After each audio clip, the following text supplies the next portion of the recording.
Come on. You need at least 2 more questions to beat the Russians. Come on! 2 more questions. Yes? Did you hear about George Martin, Game of Thrones, and what do you think about it? I know it's from Yeah, George Martin. Yeah, I'm sure George is a nice guy. I don't know how blatant, blunt, or direct I can be here, because you guys are just young minds forming and you just have some crazy Californian up here speaking. Yeah, George Martin. He just got lucky. In the industry, he talked to other writers. Writers talk to writers, you know. He got lucky. For a while, he was writing and never did anything. Your teachers here, I'm not blunt I can be. If you watch Game of Thrones, if you read Game of Thrones, as a writer watching it, he's just a very obese, ugly guy who cannot get a woman, so he writes about him in his stories to get himself excited because he can't get it in real life. Okay, that's about as nice as I can say it. Okay, you know, we've never met, but eventually our paths are going to cross, and our paths almost crossed, a couple of weeks ago at a convention. I think he was going to appear. Something happened, I couldn't get there, but he was planning to be there. I think it was back east somewhere, and I said, man, it'd be great to meet him. I just want to tell him exactly what I just told you. You know, I'm sure he's a nice guy, but he's making loads of money right now, isn't he, with these Game of Thrones? I don't know. Me personally, I don't write anything of sexual nature in my books, okay? I don't have to, okay? The most you'll get out of my books is a kiss from 2 characters. Because you don't need all of that in a story to tell a story. To me, it takes away from the story, you know? My books are very much like Lord of the Rings, Hobbit. Yeah. For a fantasy writer, The Hobbit is like our Bible, okay? I carry a mini one a lot of times in my pocket. Ooh, The Hobbit, verse, this, yeah. You know, and the movies are great too. C.S. Lewis was another person I read as a child. C.S. Lewis, a lot of my writing's much like his as well. He wrote the Chronicles of Narnia. Yeah, I love those stories as well. So I'm not like Martin, it's like hardcore, blah, blah. If I want to see that, I'll turn on Skinamax or something. I don't need to see it in my fantasy books, right? Just tell a good story, keep the reader enthralled, you know, with some kind of message out there, a positive message, because I'm all about being positive, right?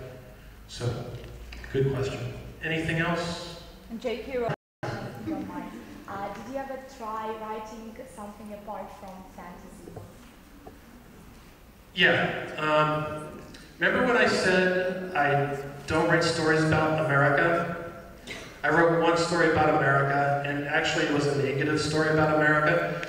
Just because I'm American doesn't mean I have a positive attitude about my country. I mean, I have opinions about my country. And there was a elderly German couple who was touring San Francisco, and they were both killed on the street by a drive-by shooting, gangs. And that inspired me to write a short story about a German tourist being killed, and I dedicated that story to them.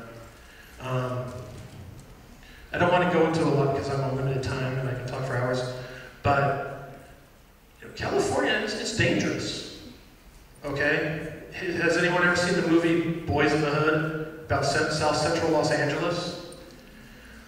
Yeah? I feel safer walking in downtown Moscow at 2 a.m. than I do Los Angeles at 2 p.m. It's dangerous. Okay, I'm a big supporter of the Second Amendment and our rights to be able to bear arms. I totally support that. But LA is out of control.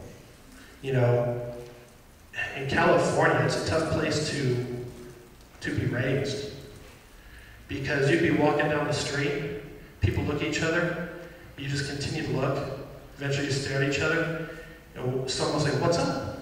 What's up? What do you want? What are you looking at me for? What's going on? You want some of this? You want some action?" You know, and then you end up getting into a fight, just because two people looked at each other. It is a tough place, but that's why in the cowboy days they call it the Wild West. Okay? It was wild. Who's seen that movie, Django? Any seen it? Yeah. That's how it was in California in the cowboy times. Someone didn't like the way you looked, they'd shut your head off. You know? So anyways, what was the other question? The other question was there a period in your life when you couldn't write? There was. I was writing The Dragons of Prowley, which is the first book of the series. And Prowley is actually an Italian village. It actually exists. And that's where my stories take place in the 3 books. I couldn't write for the life of me. So I say, you know what? I'm just going to take a plane to Wales. And I'm just going to take a vacation there and maybe clear my mind. As soon as I got to Wales, there was red dragons everywhere. Like, wait a minute, that's what I'm writing about. And just going to Wales inspired me, and then I went to Wales and went back home and started writing again. So, yeah, there are times where, and there are a lot of times you just don't feel like writing. You get up, I don't want to write today. I'd rather hang out at the beach, or whatever. But you have to force yourself to do it, right? You have to make it a habit to do it every day, basically. Yeah, I'm sorry, the question. Yes? Do you believe in reincarnation and life after death? And what? Life after death. Well, coming from a Roman Catholic background, coming from a family where when we went to Mass, it was all in Latin. Okay, that's extreme. I don't believe in reincarnation. I believe that we live once. So we live once, let's do all the fun stuff that we can before we die, right? Because after today, we'll never see it again. Unless you're Doctor Who riding in a TARDIS. If you know who Doctor Who is. Okay? The Time Lord, the great Time Lord. You'll never get today back. Treat every day like it's your last. And in California, you have to sometimes. And the other question? About life after death. Yeah. Well, I believe in probably very much extremely like your Ukrainian Orthodox Church teaches. Probably very similar because Catholics and Orthodox are almost exactly the same, with only a couple of small instances. So that's what I believe. I believe in a life after death. Sure. Absolutely. And I believe I'll be there. I have plans when I get up there. I'm playing chess with St. Thomas More. I'm going to talk to a couple of actors I've been wanting to talk to. I mean, I'm going to go, it's going to be a party. It's just going to be a talk fest. I'm going to be sitting on the cloud with St. Peter saying, hey man, what's going on with that here? What's going on? You know, I'm looking forward to that. I'm pretty confident I'll be there. Right? I mean, look, I'm like anybody else. You know, I have my temptations. You know, I have my wants, I have my human needs. But I know I'll be there. Somewhere down the line. Right? I have a long life to live. Like another, I say 50 years. Right? Okay. Anything else?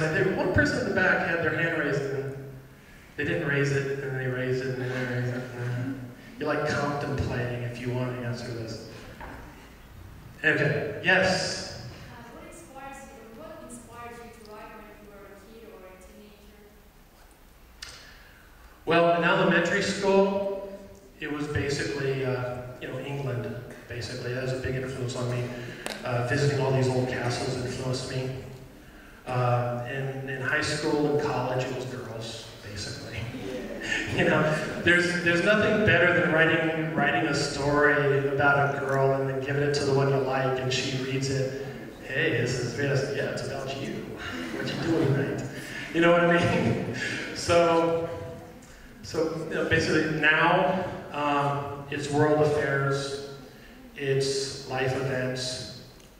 The first book of my series, The Dragon of Prowley, the bad guy's a dragon, but a lot of the instances where he destroys villages, a lot of the imagery I put in there has a lot to do with 9/11, you know, September 11th.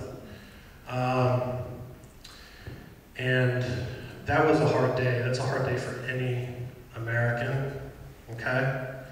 I was driving on that day, and I don't listen to radio or anything, and I noticed I was stuck in traffic, and everyone was on their mobile phones. I'm like, how can everybody be on their mobile phones in traffic? Something's going on.